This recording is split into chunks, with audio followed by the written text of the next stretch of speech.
오늘은 예루살렘의 허물이라고 하는 제목으로 말씀을 증거하는데, 제가 수요일날 강해를 이렇게 하면서 쭉 보니까 이 선지서들, 예언서들이 다 야단치는 내용들이에요.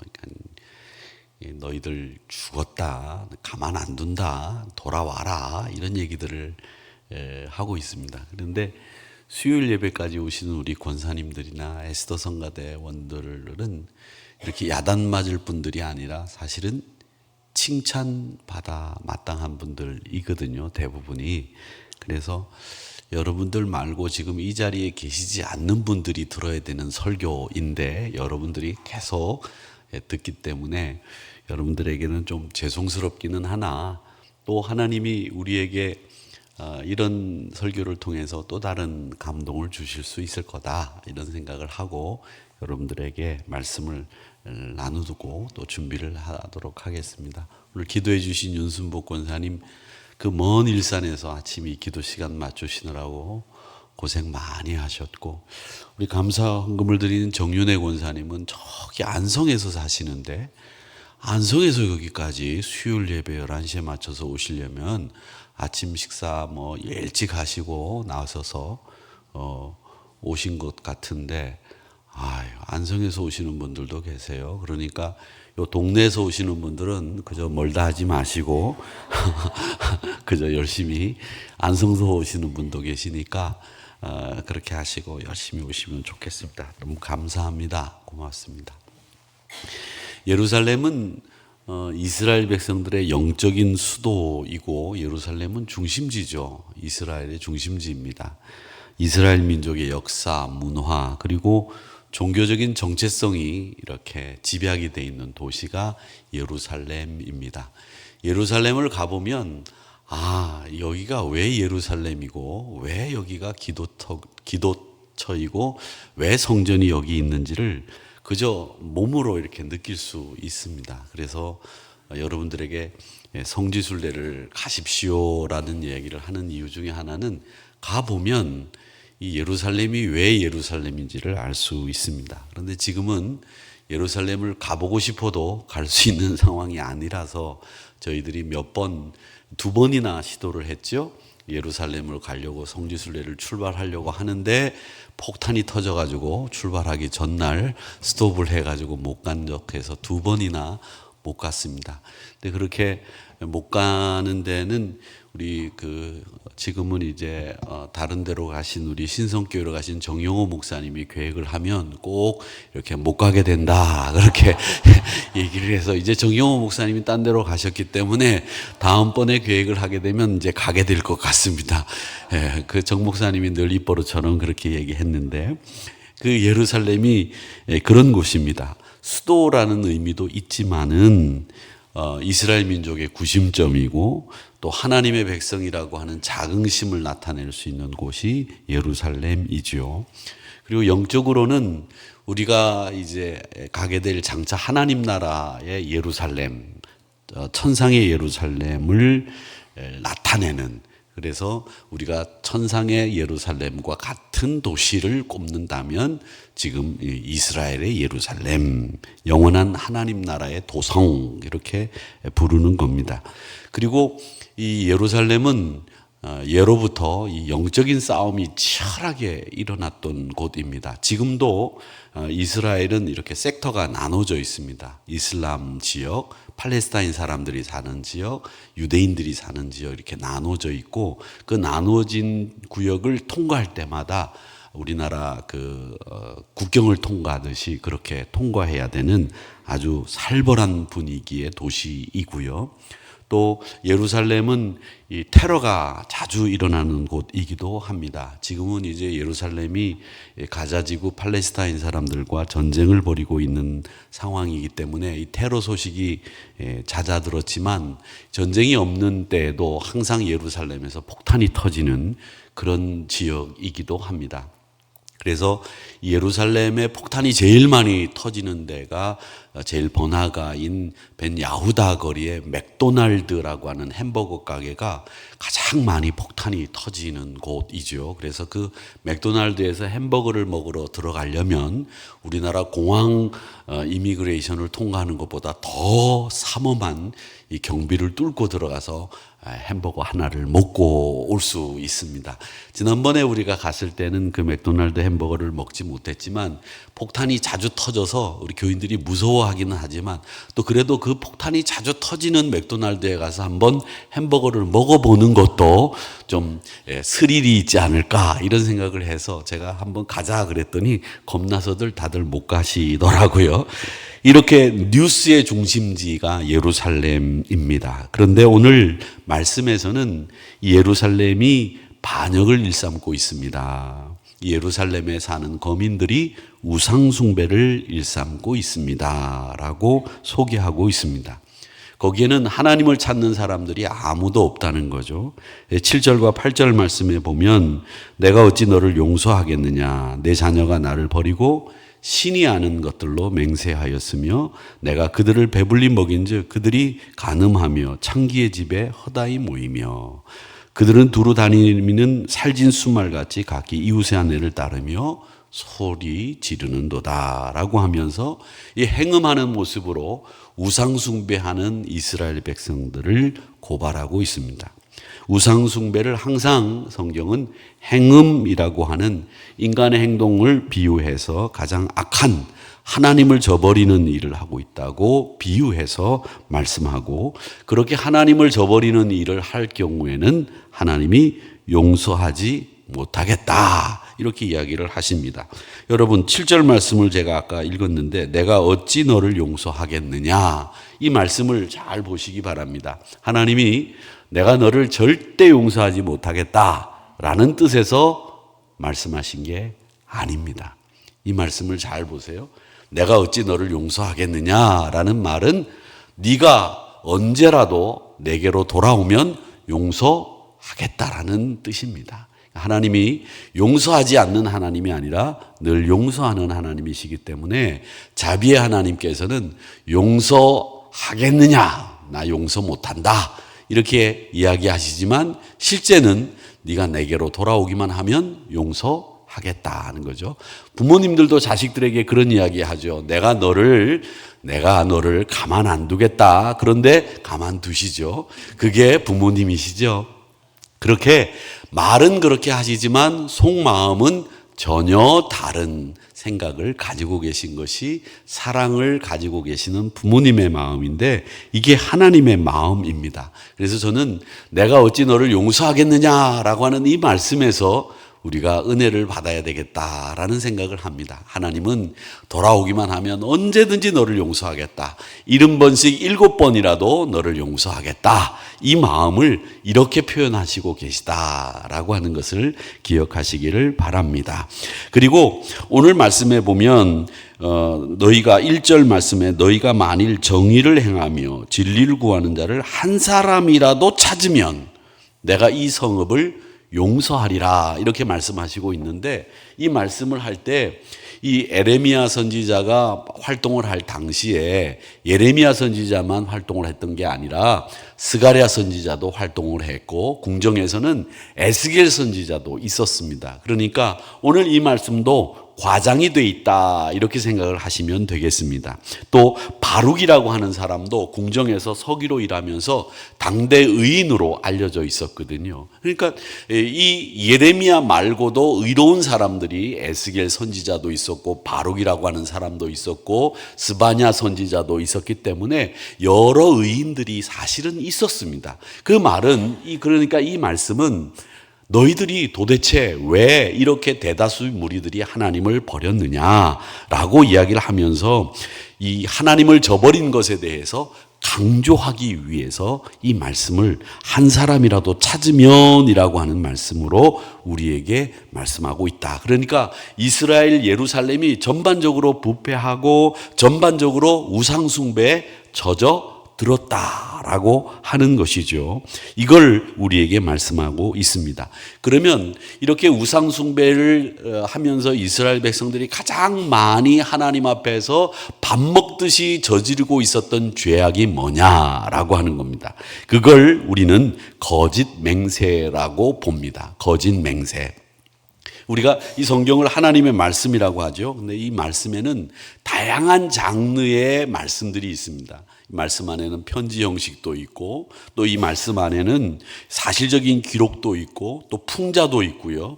또 조크도 있고, 또 이 말씀 속에는 과장도 있습니다. 그런데 이 말씀을 다 하나로 묶으면 뭐 규례다, 법도다, 뭐 이런 말씀들을 하지만 저는 제일 중요한 이 성경을 하나님의 말씀이라고 부르는 게 제일 좋다고 생각을 합니다.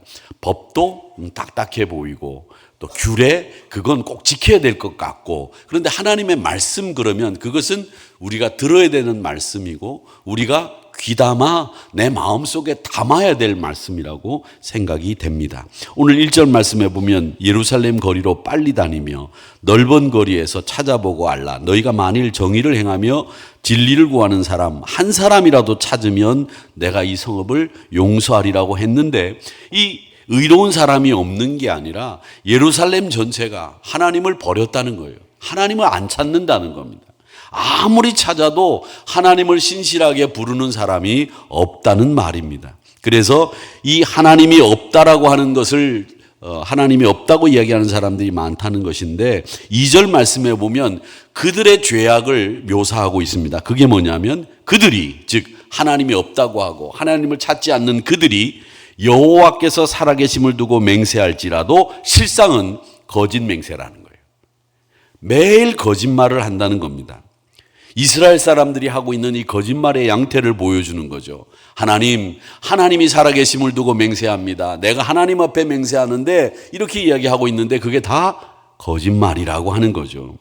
레위기 19장 12절 말씀에 보면 이런 말씀이 있습니다. 너희는 내 이름으로 거짓 맹세함으로 내 하나님의 이름을 욕되게 하지 말라. 나는 여호와이니라. 제가 말씀을 드렸죠. 나는 여호와이니라 라는 말씀이 있으면 이 말씀을 안 지키면 어떻게 된다고요? 죽는다는 거예요. 죽이겠다는 뜻이에요. 그러니까 나는 여호와이니라 라고 하는 말씀이 들어있는 말씀은 어떻게 해야 되느냐? 꼭 지켜야 되는 말씀입니다. 안 지키면 죽이겠다는 뜻이 이 안에 포함되어 있는 거예요. 그러니까 그만큼 무서운 말씀이 나는 여호와이니라 라고 하는 말씀 속에 담겨 있는 겁니다. 근데 오늘 이 말씀에 보면 레위기 19장 12절의 말씀에 보면 뭐라고 얘기하십니까? 거짓 맹세하면 내가 널 죽인다는 거예요. 그러니까 이 거짓 맹세하지 말라는 거죠. 맹세라고 하는 게 뭡니까? 맹세는 확고하고 분명한 자기의 뜻을 나타내는 말입니다. 근데 그것조차도 거짓이라고 하면 그 사람 믿을 수 없는 거죠. 그러니까 맹세를 하죠. 야, 내가 언제까지 꼭 갚을게. 언제까지 꼭 갚을게. 근데 그날이 되면 또 이 핑계 저 핑계 대고 차일피일 미루는 이런 일들이 있지 않습니까? 그러니까 그 맹세가 다 신뢰를 깨트리는 가장 나쁜 거라는 거죠. 이 거짓 맹세가 근데 하나님 앞에 거짓 맹세를 하고 있는 겁니다. 그러니까 이 말은 뭐냐면 하나님의 진실함을 부정하는 거예요. 내가 거짓 맹세를 함으로 해서 하나님이 얼마나 진실한지, 얼마나 신실한지를 부정하는 거죠. 그렇기 때문에 우리는 하나님 앞에 거짓 맹세해서는 안 됩니다. 우리가 내가 말을 하면 내가 한 말에 대해서는 먼저 내가 책임을 져야 되는 거예요. 내가 책임을 져야 되는 거예요. 그게 우리가 해야 될 말입니다. 만약에 내가 그 사람에 대해서 공격을 했다고 하면, 그 사람의 잘못을 들추었다고 하면 그 잘못이 나에게 있는지를 살펴봐야 됩니다. 그리고 그 사람의 잘못을 내가 들추었다고 하면 그 잘못을 내가 어떻게든지 은폐를 하든지 그 잘못을 내가 덮어주든지 그 잘못에서 벗어나올 수 있도록 할 수 있는 책임이 나에게 있는 거예요. 그냥 말만 책임 없이 뱉어내는 것은 우리 그리스도인들이 해야 될 말이 아니다는 거죠. 주일학교 선생님이 학생들에게 물었습니다. 얘들아, 네 선생님, 거짓 맹세가 뭔지 아는 사람 손 들어봐요. 그렇게 주일학교 선생님이 학생들에게 물었습니다. 그랬더니 한 학생이 손을 번쩍 들면서 네, 선생님, 엄마가 저녁 늦게 피자를 시키고는 얘들아 오늘만 먹고 내일부터는 먹지 말자. 이게 거짓 맹세라는 거예요. 근데 우리 제일 많이 하는 거짓 맹세가 그거죠. 저도 몇 번 해봤어요. 에이, 내일부터 먹지 말자. 오늘 저녁에만, 그러니까 금요일 저녁이고 심야기도 끝나고 왔으니까 오늘 저녁에는 굽네 치킨 하나 시켜서 실컷 먹고 내일부터는 먹지 말자. 콜라가 있습니다. 옆에 콜라가 있으면 에이, 콜라 오늘 하루만 딱 먹고 내일부터는 콜라 먹지 말고 물 먹자. 그런데 지금까지도 먹고 있죠. 거짓 맹세하는 거죠. 이렇게 우리 삶 속에서 거짓 맹세가 일상에서 일어나고 있습니다. 그런데 이런 걸 죄라고 하지는 않습니다. 이런 건 죄라고 하지 않아요. 그런데 하나님 앞에서 만약에 이런 거짓 맹세가 일상처럼 벌어지게 된다면 이건 하나님을 욕보이는 거예요. 하나님의 진실함을 부정하는 거예요. 그런데 예루살렘이 지금 이렇게 다 거짓 맹세를 밥 먹듯이 하면서 지키지 않는다는 겁니다. 맹세라고 하는 것은 약속보다 더 강한 말이 맹세예요. 사람은 자기의 말에 신뢰를 더하기 위해서 뭔가 큰 거를 걸고 약속을 합니다. 그게 맹세입니다. 맹세에 대한 주님의 가르침 여러분 기억하시죠? 마태복음 5장 37절의 말씀에 보면 예수님이 뭐라고 말씀하셨는가 하면 너희는 오직 너희 말이 옳으면 옳다고 아니면 아니라고만 말해라. 이에서 지나가는 것 이건 다 악이 될 수 있다. 이렇게 말씀하셨어요. 그냥 아니면 아닙니다. 기면 깁니다. 이렇게만 얘기하라는 거예요. 그런데 그걸 정말 아닌 거를 아니라고 강조하기 위해서 뭔가를 걸고 약속을 하는 거죠. 맹세죠. 이렇게 하는 것도 지나게 되는 거 악이 될 수 있으니 맹세하지 말라는 거예요. 그러니까 여러분 긴 건 기다 아닌 건 아니다. 예는 예고 아니면 아니다라고 그렇게 단순하게 이야기를 해야지 내가 잃어버렸던 신뢰를 찾기 위해서 사람들 앞에 가서 그걸 강조한다고 맹세를 하다가 문제가 생기는 게 되는 거죠. 그러니까 맹세가 제일 나쁜 거, 거짓 맹세가 나쁜 이유는 뭐냐 하면 내가 예면 예고 아니면 아닌데 이 예라고 하는 걸 강조하기 위해서 뭔가를 끌어대는 거예요. 뭔가를 끌어대는데 그걸 뭘 끌어대느냐? 하나님을 끌어들이는 거예요. 내가 하나님 이름을 두고 맹세합니다. 그럼 뭐냐면 자기 신뢰를 위해서 자기가 한 말을 다른 사람에게 믿게 하기 위해서 하나님을 이용하는 거죠. 그래서 나쁜 거예요. 근데 이걸 지켰으면 또 문제가 달라지는데 이걸 못 지키기 때문에 하나님을 이용하고 거짓말을 한 꼴이 되고 만다라고 하는 겁니다. 그래서 여러분 이 마태복음에 나오는 말씀처럼 너희 말이 옳으면 옳다 하시고 아니면 아니다라고 하는 데서 끝나야지 거기서 더 지나는 것은 뭐라고요? 악이다. 악에서부터 이런 게 나온다라고 말씀하시는 이 말씀을 잘 들으시고 신앙생활에 있어서 하나님을 끌어다가 맹세하거나 하나님을 끌어다가 말하는 것은 아닙니다. 그리고 하나님 앞에서 거짓 맹세를 하는 것처럼 나쁜 것은 없다라는 거죠. 여호와의 말이니라 거짓 맹세를 하면 내가 너를 그냥 두지 않는다라고 하는 이 말씀을 꼭 기억하시기를 바랍니다. 예. 이 전화 오는 건 괜찮아요. 거짓 맹세가 아니고. 그런데 또 이 벨도 뭐 찬송가잖아요. 얼마나 좋아요. 찬송가는 괜찮아요. 그런데 이게 예배를 드리는데 전화 벨 소리가 내 나이가 어때서 이렇게 나오면 좀 안 좋아져요. 그렇기 때문에 여러분 이 찬송가 벨로 참 잘하셨습니다. 은혜롭습니다. 괜찮습니다. 그런데 진동을 하시면 더 좋겠습니다. 자, 이렇게 거짓 맹세하지 말라는 말씀을 하셨고, 자, 6절 볼까요? 6절 같이 한번 읽어보겠습니다. 시작. 그러므로 수풀에서 나오는 사자가 그들을 죽이며 사막의 이리가 그들을 멸하며 표범이 성읍들을 엿본즉 그리로 나오는 자마다 찢기리니 이는 그들의 허물이 많고 반역이 심함이니이다. 아멘. 예레미야 선지자 당시에 예루살렘에는 사나운 짐승들이 많았대요. 그래서 진짜 사자도 나오고 진짜 일이나 승냥이들이 사람을 향해서 공격하는 일들이 많았다는 겁니다. 이 거짓 맹세하고 하나님을 저버린 사람들은 이렇게 들짐승들, 사나운 짐승들까지 이용해서 가만두지 않겠다라는 말씀입니다. 그러니까 하나님이 얼마나 거짓 맹세를 싫어하는지를 우리에게 말씀하시는 내용입니다. 그러면서 이스라엘 역사를 예레미야 선지자는 회고합니다. 3절을 또 한번 읽어보겠습니다. 3절 시작. 여호와여, 주의 눈이 진리를 찾지 아니하시나이까? 주께서 그들을 치셨을지라도 그들이 아픈 줄을 알지 못하며 그들을 멸하실지라도 그들이 징계를 받지 아니하고 그들의 얼굴을 바위보다 굳게 하여 돌아오기를 싫어하므로. 아멘. 이 이스라엘 백성들의 역사를 회고하는 거예요. 회고해 보니까 하나님이 잘못했을 때 쳤어요. 하나님을 저버렸을 때 징계하셨고 하나님이 멸하셨습니다. 이스라엘 백성들이 얼마나 많이 멸망을 당하고 고통을 당하고 심하게 어려움을 겪었습니까? 이게 다 하나님이 징계를 내리신 거였거든요. 그런데 그들이 그런 징계를 받았는데도 불구하고 마음을 바위처럼 굳게 해서는 하나님께로 돌아오기를 거부했다는 거예요. 도무지 아픈지를 모르고 도무지 망하는 길로 가고 있으면서도 망하는 길이 뭔지를 모른 채로 이스라엘이 지금 가고 있다는 걸 표현하고 있다는 거예요. 여러분, 이게 제일 무서운 겁니다. 내가 어디로 가고 있는지를 알고 있으면 괜찮은데 내가 어디로 가고 있는지를 모르는 거예요. 그게 망하는 길이고 죽는 길인데 그 길을 가고 있으면서 나는 살 길을 가고 있는 것처럼 착각하고 있는 거, 그게 지금 이스라엘이에요. 여러 선지자들이 하나님의 체벌을 통해서 하나님께 돌아오기를 굉장히 강조했습니다. 아모스 선지자도 그랬고요.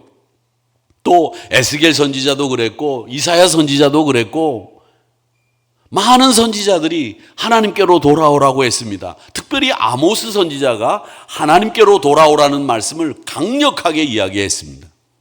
한번 읽어보도록 하겠습니다. 아모스 4장 10절의 말씀인데 우리 같이 한번 읽어보겠습니다. 시작. 내가 너희 중에 전염병 보내기를 애굽에서 한 것처럼 하였으며 칼로 너희 청년들을 죽였으며 너희 말들을 노약하게 하며 너희 진영의 악취로 코를 찌르게 하였으나 너희가 내게로 돌아오지 아니하였느니라. 여호와의 말씀이니라. 아멘. 제가 여호와의 말씀이라고 하는 이 말씀이 들어가면 어떤 말씀이라고 말씀드렸죠? 그만큼 중요하다는 거예요. 그런데 이스라엘 백성들이 이렇게 징계를 받았는데도 불구하고 돌아오기를 거절했다는 겁니다. 예레미야 선지자가 하나님의 말씀을 선포하는데도 그 양심이 화인 맞은 것처럼 굳어져서 바위처럼 돌처럼 굳어져서 돌아오기를 거절했다는 거죠. 체벌을 통해서나 또 징계를 통해서 회개를 촉구해도 아무런 결과를 얻지 못했다는 말입니다. 하나님의 은혜가 보란듯이 거절당한 거죠. 여러분, 하나님의 손길이 여러분을 붙잡는데 그 붙잡는 손길을 뿌리치는 거예요. 이게 제일 나쁜 거죠. 안 붙잡으면 모르는데 하나님의 손길이 여러분을 꽉 붙잡는데 여러분이 손만 내밀면 되는데 그 손을 안 내밀어요. 문을 두드리시는데 문만 열면 되는데 문을 안 여는 거예요. 완악해가지고 그 마음에 돌처럼 굳어진 마음으로 늘 그냥 인상을 쓰고 다니면서 땅만 쳐다보고 다니면서 하나님의 은혜의 손길이 위에서 그냥 여러분을 보듬고 쌓아안고 붙잡으시려고 하는데도 그냥 하늘 안 쳐다보고 땅만 쳐다보고 그냥 이렇게 걸어가시다가 구덩이에 빠지고 그냥 맨홀에 빠지고 넘어지고 엎어지고 그리고는 못 일어나고. 여러분, 하나님의 의도는 여러분을 사랑하시길 까닭에 여러분을 붙잡으시려고 지금도 부단히 애를 쓰고 계시기 때문에 하나님의 사랑의 손길을 꼭 붙잡으시기를 축원합니다.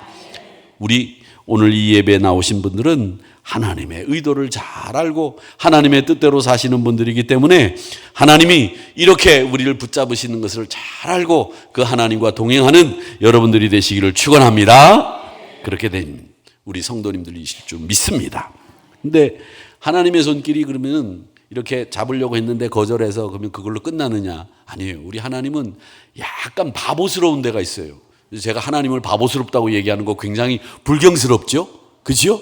근데 제가 바보스럽다는 표현은 좋으신 하나님을 표현하는 이야기예요.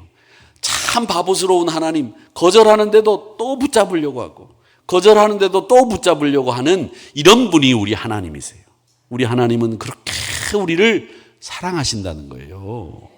우리를 아끼신다는 거예요. 버리시지 않는다는 거예요. 그래서 제가 불경스러운 표현이고 말도 안 되는 표현이지만 인간의 비유에서 우리 하나님은 정말 바보스럽게 우리를 사랑하신다. 우리 하나만 바라보신다. 이걸 기억하시기를 바랍니다. 예레미야애가 3장 33절 말씀을 읽어보겠습니다. 시작. 주께서 인생으로 고생하게 하시며 근심하게 하심은 본심이 아니시려다. 우리 하나님은 우리를 고통스럽게 하는 것처럼 보이나 우리 하나님의 본심은 그게 아니라는 거죠. 아까 3절의 말씀처럼 여호와께서 우리를 용서하겠느냐, 7절의 말씀이죠. 내가 너를 어찌 용서하겠느냐 그렇게 말씀하셨지만 그 말씀이 예레미야 3장 33절의 말씀은 뭐라고요? 본심이 아니라고요. 우리를 용서하시겠다고 하는 강한 뜻을 말씀하시고 있는 겁니다. 그렇기 때문에 우리 사랑하는 성도 여러분, 하나님의 사랑 안에서 우리가 채찍을 맞더라도 그것이 우리의 신앙생활의 궤도를 똑바로 갈 수 있도록 만드는 것이라고 하는 것을 깨달으시고 이 궤도에 잘 맞추어서 신앙생활을 열심히 감당하는 저와 여러분이 되시기를 주님의 이름으로 축복합니다. 우리 히브리서 강해를 하면서 히브리서 말씀을 읽었는데 히브리서 12장 5절과 6절에 보면 이렇게 얘기합니다. 또 아들들에게 권하는 것 같이 너희에게 권면하신 말씀을 잊었도다. 일러스되 내 아들아 주의 징계하심을 경히 여기지 말며 그에게 꾸지람 받을 때 낙심하지 말라. 주께서 그 사랑하시는 자를 징계하시고 그가 받아들이시는 아들마다 채찍질 하심이라 하였으니. 그러니까 꾸짖으실 때에 낙심하지 마세요. 여러분 희망을 가지시고 소망을 가지시고 하나님 꼭 붙잡으세요. 그게 우리 신앙생활에 정말 필요한 일입니다. 제가 늘 어릴 때 기억을 제가 여러분들에게 말씀드리는데 제가 어릴 때 친구들하고 나가가지고 그 당시에는 타이거 마스크가 있었어요. 이게 마스크라고 하는 게 얄궂은 종이에다가 말이죠. 이 타이거 마스크 이렇게 해가지고 이 뒤에는 이렇게 노란색 고무줄로 귀에 거는 게 다고 그 다음에 눈 있는데 구멍 뚫어가지고 돼 있고 이렇게 돼 있는 종이 쪽인데 이렇게 당기면 이렇게 돼가지고 이렇게 붙이는 건데 그걸 어머님한테 사달라고 제가 노래를 했는데도 안 사주시는 거예요. 그래서 이걸 어떻게 살까 이렇게 하다가 언젠가 한번 말씀을 드린 적이 있는데 친구들하고 나가서 그걸 훔치기로 작정을 하고 계획을 짰어요. 근데 제가 이 훔치기로 그냥 훔치기만 하면 되는데 셋이서 계획을 짰죠. 한 사람은 주인의 시선을 딴 데로 끌는 이렇게 하고 그 다음에 한 사람은 훔치는 걸로. 근데 그게 걸렸어요. 그래가지고 어머님한테 이제 걸렸죠. 그래가지고 그날 저녁에 정말 치도곤으로 처음 매를 그렇게 심하게 맞았어요. 맞았는데 제가 잘 때 제가 이제 매를 맞고 이제 울면서 자지 않았겠습니까? 이제 자고 있는데 어머님이 우시는 소리가 제 어린 귀에도 들렸어요. 그러면서 저를 때린 그 자리에다가 이렇게 약을 발라주시는 거예요. 그게 저만 경험한 게 아니라 아마 경험하신 분들이 많으실 거예요. 그러니까 미워서 때린 게 아니라 사랑의 매를 때리시는 거죠. 그런데 제가 그때 느낀 것이 나중에 크고 난 뒤에 느끼는 것은 그때 내가 정말 잘 맞았다. 그때 안 맞았으면 남의 것과 내 것을 구별할 수 있는 능력이 생겼을까? 이런 생각이 들어서 저는 개인적으로 교육에 체벌이라고 하는 이 매라고 하는 건 필요하다 생각을 합니다. 제가 지금도 생각하기를 우리 큰애는 제가 좀 때렸습니다. 말을 안 들으면 좀 이렇게 때렸어요. 둘째는 전혀 안 때렸어요. 한 대도 안 때리고 키웠습니다. 근데 지금 보면 이렇게 비교하는 거는 좀 이렇게 비교육적이긴 하나 이 때린 아이가 저한테 더 그건 그 다음 말은 하지 않겠습니다. 그건 여러분들이 다 아실 거 아니겠습니까? 그러니까 이 체벌이라고 하는 것이 꼭 나쁜 거다. 정말 이게 사랑의 마음으로 아이를 체벌했을 때 이건 나쁜 게 아니구나라는 걸 저는 제가 느꼈고 제가 깨달았기 때문에 저는 아이들이 학교에서 매 맞는 거 이건 저는 굉장히 선생님이 감정을 가지고 때리는 것은 아니라고 하더라도 그리고 또 남자들이라고 하면 또 사람이라고 하면 억울하게 맞아도 그 억울함을 풀 수 있는 그런 것도 좀 필요하지 않겠어요? 세상에 나가서 우리가 언제 다 정정당당하게 정당하게 대우를 받습니까? 때로는 억울하게 대우받을 때도 있잖아요. 그럴 때 우리가 그걸 어떻게 풀고 해소하고 이길 수 있겠습니까? 그런 것은 교육 현장에서 배우고 나가면 억울한 일도 우리가 충분히 이기고, 이 억울한 일을 당했지만 내가 이겼다, 이렇게 할 수 있도록 우리 극복하고 나갈 수 있는 힘을 길러야 되지 않겠습니까? 우리 자녀들에게도 그런 힘을 길러줘야 된다고 저는 생각합니다. 억울하다고 마냥 슬퍼하고 억울하다고 마냥 분통만 터뜨리면서 사는 자녀로 만들 이유는 저는 없다고 생각합니다. 억울해도 그걸 이기고 결국은 승리하는 모습을 보여주는 우리 자녀를 만들기 위해서는 저는 이 체벌도 필요하다고 했는데, 이 징계라고 하는 것이 바로 하나님의 체벌입니다. 이 체벌이 여러분의 신앙을 더 단단하게 만들어주고 이기고 극복하고 나갈 수 있다고 하면 이 체벌이 우리에게는 필요하다고 생각하는데, 이기고 극복할 수 있도록 하시기 위해서 이 히브리서 12장 5절에서 뭐라고 말씀하시고 있습니까? 낙심하지 말라, 이렇게 얘기하시고 계시잖아요. 그러니까 징계를 받을 때도 꾸지람 받을 때도 낙심하지 마십시오.